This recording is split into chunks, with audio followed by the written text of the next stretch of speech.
బాలు, మీనా పెళ్లి ఎప్పుడెప్పుడు జరుగుతుందా అని చూద్దామని అనుకుంటే, ఈ పెళ్లి రోజుకి రోజుకి వాయిదా పడుతుందే తప్ప, పెళ్ళైతే చూపించడం లేదు. ఇక మీనా వాళ్ళ అమ్మ పార్వతమ్మ వచ్చి, "అన్నయ్య పెళ్ళికొడుకుని పూజారి చాలా సేపటి నుంచి పిలుస్తూ ఉన్నారు. తీసుకొని రమ్మని చెప్తున్నారు" అని చెప్పడంతో, ఆయనకి ఏం సమాధానం చెప్పాలో అర్థం కాదు. "పెళ్ళికొడుకు పారిపోయాడమ్మా" అని చెప్పడంతో ఒక్కసారిగా కుప్ప కూలిపోయి, "మీ అందరూ కలిసి నా కూతురి జీవితాన్ని, నా కూతురు గొంతుని కోసారు" అనైతే చెప్తూ ఏడుస్తూ ఉంటుంది.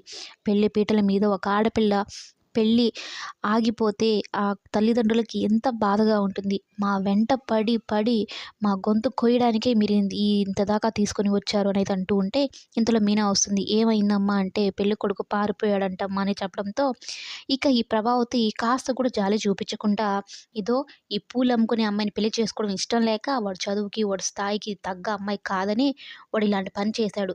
వాడికి ఒక పక్క బాధే, కానీ ఏం చేస్తాడు?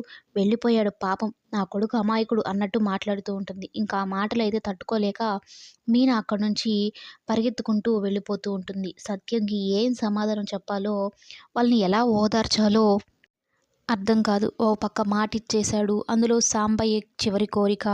ఇక బాలునే సత్యంకి చివరి ఆప్షన్. పెళ్ళే వద్దనే బాలు మీనాని చేసుకోవడానికి ఒప్పుకుంటాడా వాళ్ళ నాన్న కోసం?